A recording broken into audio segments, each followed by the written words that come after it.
Stop what you're doing right now, because what I'm about to share with you could save you from making a very costly mistake over the next 48 hours. March 4th and 5th are not ordinary days, not even close. We are sitting in the energetic aftermath of one of the most powerful eclipse cycles we've experienced in years, and the cosmic pressure that has been building beneath the surface is finally cracking through.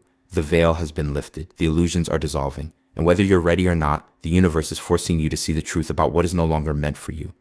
But here's the thing, and this is critical. During this post-eclipse window, your actions carry enormous weight. The choices you make right now, the words you speak, the energy you extend, and the things you hold on to, they are all being amplified by forces much larger than any of us. And there are specific things, very specific things, that you must not do on March 4th and 5th if you want to come out of this eclipse season aligned, elevated, and free. So stay with me, because I'm going to walk you through exactly what to avoid, why the energy on these days demands a different approach, and, most importantly, what the universe is asking you to release right now so you can step into the rebirth that this eclipse has been preparing you for. This is your cosmic warning. This is your permission slip to finally let go. Let's get into it. What just happened though? First, let's talk about what we just came through. Because if you want to understand why March 4th and 5th are so energetically charged, you need to understand the power of what this eclipse has been doing to all of us. Eclipses are not like regular new moons or full moons. They don't just offer gentle nudges or quiet whispers from the cosmos. Eclipses are cosmic sledgehammers. They forcibly accelerate our timelines. They collapse chapters that needed to end. They crack open doors that were supposed to remain locked.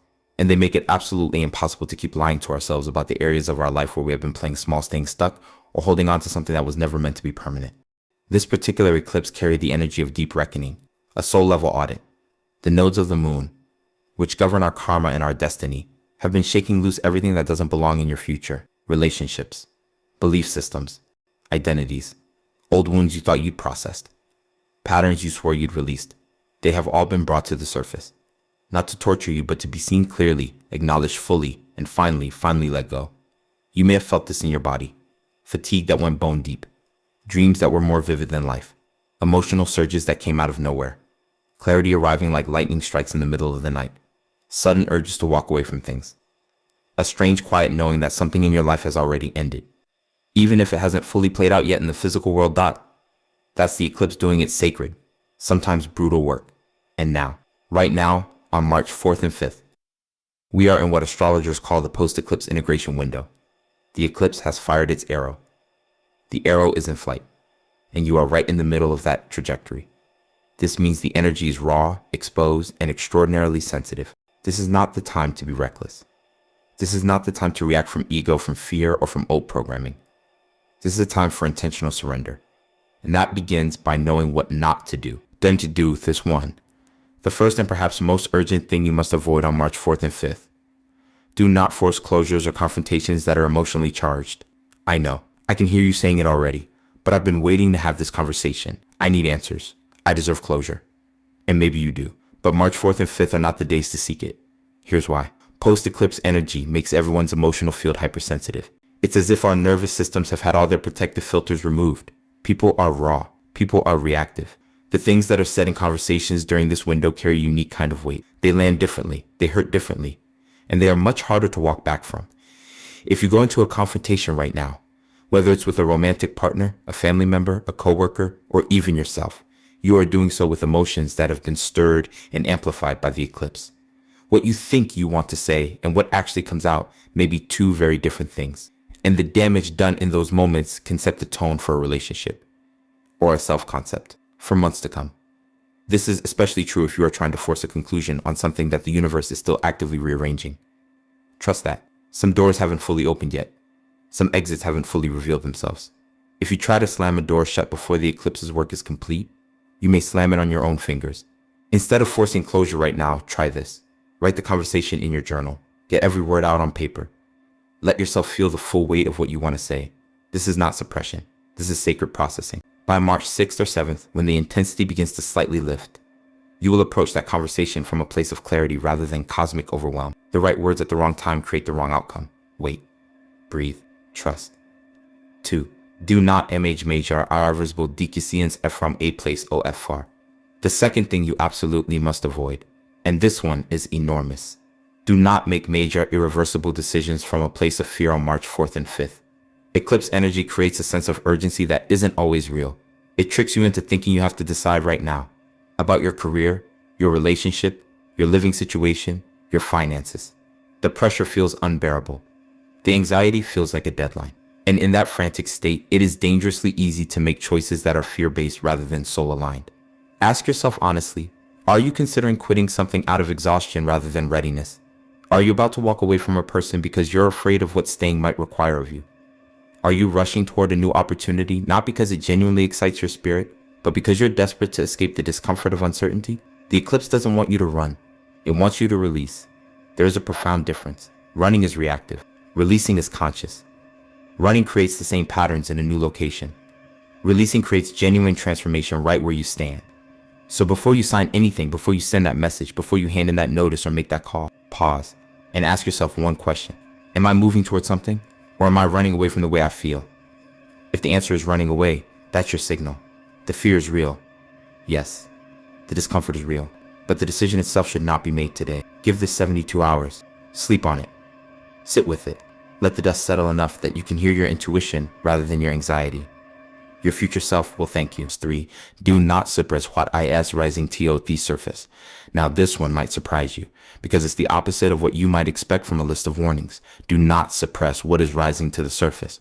One of the biggest mistakes people make in the wake of an eclipse is trying to push back down everything that's coming up. The grief, the anger, the nostalgia, the longing, the fear, the strange, unnumbable sadness that sits in the chest without a clear reason. We live in a culture that tells us to push through, stay productive, keep moving. And so when the emotions come flooding up after an eclipse, many of us, especially those of us who are highly functional, highly capable people, try to bottle it back up and carry on. Don't do that. What is rising to the surface right now has been held underwater for a long time. And the eclipse has done the sacred work of bringing it up so it can be breathed into, witnessed, and released. If you push it back down, it doesn't disappear. It compacts. It calcifies. It becomes the weight you carry into your next chapter, the exact weight you were supposed to leave behind. On March 4th and 5th, give yourself full permission to feel what is present. Cry if you need to cry. Rage if you need to rage. Safely into a pillow, on a run, in a voice memo to yourself. Sit in the silence of a loss you haven't fully honored. Acknowledge the version of yourself who held on longer than they should have and love that person fiercely. This is not wallowing. This is alchemy. This is how you turn the eclipse's disruption into gold. Feel it, name it, and then, consciously, deliberately, breathe it out. Release it not with resentment, but with reverence. Because whatever is leaving your life right now made you who you are. And now it's time to honor it by letting it go. What you need to let go of. So we've talked about what not to do. Now let's talk about what this eclipse season has been trying to show you. What it's been revealing brick by brick, layer by layer. About what you are being asked to leave behind. Because the eclipse doesn't just shake things up randomly. It's surgical. It shows you exactly what doesn't belong in your future. And if you're watching this right now, I believe there's a reason. I believe you already know. Somewhere deep in your body, in that place that never lies, what you're being asked to release. So let's name some of them together. Let go of the version of yourself that needed everyone's approval. Eclipse energy is the great revealer of codependency. The places in our lives where we have tied our worth, our decisions, and our identity to the validation of others. If this eclipse has felt particularly disorienting, it may be because the universe is dismantling a people-pleasing pattern that has kept you from living authentically. The next chapter of your life cannot be built on other people's permission. It has to be built on your truth. Let go of the story that you missed your window. This eclipse has activated many people's fear that it's too late. Too late to change careers, too late to find love, too late to start over, too late to become who you always knew you were meant to be. This story is the one the eclipse is asking you to burn. Your window is not closed. Your window is exactly where you left it. The only difference now is that you've been stripped of the excuses that used to keep you from climbing through it. Let go of relationships and relationship dynamics that require you to shrink. If this eclipse has put a spotlight on a particular relationship in your life, pay attention. Not every relationship that's being highlighted is meant to end, but every dynamic that's being revealed is meant to evolve. The question the eclipse is asking is, are you showing up as your full self in this connection, or have you been making yourself smaller to keep the peace, avoid conflict, or maintain someone else's comfort? You are not meant to be small. You are not meant to dim your light for anyone. And the eclipse knows this. That's why it keeps shining a light on those places. Let go of the identity that was built by your wounds. This one is perhaps the deepest. Many of us, without realizing it, have constructed an entire personality, an entire life around our pain. the abandonment we experienced, the rejection we survived, the failure that defined us, the trauma we carry like a banner, because it's the only story about ourselves that feels undeniably real. The eclipse is pulling at the roots of that identity. It's asking, who are you without that story? The answer might terrify you. It might also be the most liberating truth you've ever met. What tio dio instead? The ether tuetio o release. So if those are the things to release, what do you do with March 4th and 5th? Here's what I want you to do instead of everything on the don't list. I want you to use these 2 days as what they truly are, sacred integration days. Spend time in silence, even 20 minutes. The eclipse has been loud. Your life has been loud. The answers that are trying to reach you cannot compete with the noise. Create quiet, and then listen. Write a release letter. Take out a pen and paper, not a phone, actual paper, and write a letter to everything you're releasing. It doesn't have to be eloquent. It doesn't have to make sense. Just let it pour out. Write to the old version of yourself. Write to the relationship. Write to the identity. Write to the fear. And at the end of the letter, write these words: I release you with love and gratitude. I am ready for what comes next. Then, if it feels aligned for you, safely burn the letter, or tear it into pieces and release it into moving water. There is deep symbolic power in the physical act of letting go. Move your body. Eclipse energy gets trapped in the physical form.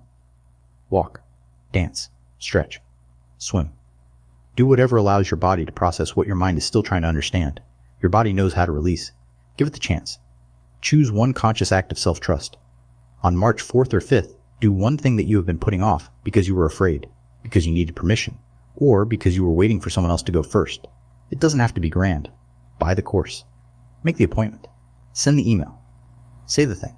One act of self-trust sends a message to the universe. I'm ready. Eclipses are not punishments. They are not the universe being cruel. They are the universe loving you so fiercely and so completely that it is willing to dismantle everything that was keeping you from your highest life. Everything that has been shaken loose right now. Every illusion that has cracked, every door that has closed, every truth that has become undeniable. It was always going to happen. The eclipse just finally gave it permission. You are not broken. You are not behind. You are not being punished. You are being prepared. March 4th and 5th are not days to fear. They're days to honor. Honor the clarity. Honor the release. Honor the version of yourself that is being born on the other side of this letting go. And when you're tempted to force, to fight, to suppress, or to rush, come back to these words. I trust the timing of my life. I release what no longer serves me. I am ready for what is truly mine. Say that as many times as you need over the next 48 hours. Write it on your mirror. Set it as your phone wallpaper. Whisper it to yourself in the quiet moments. Because what you release right now, that's what makes room for the miracle. I'll see you on the other side of the eclipse. And if this resonated with you, if something in this video touched something in your soul, please share it with someone who needs to hear it right now. Because chances are there is someone in your life who is white-knuckling through this eclipse season, trying to hold on to something the universe is gently asking them to release. Be the person who hands them this permission slip, like share, subscribe, and I'll see you in the next one. Take care of yourselves out there. The stars are with you.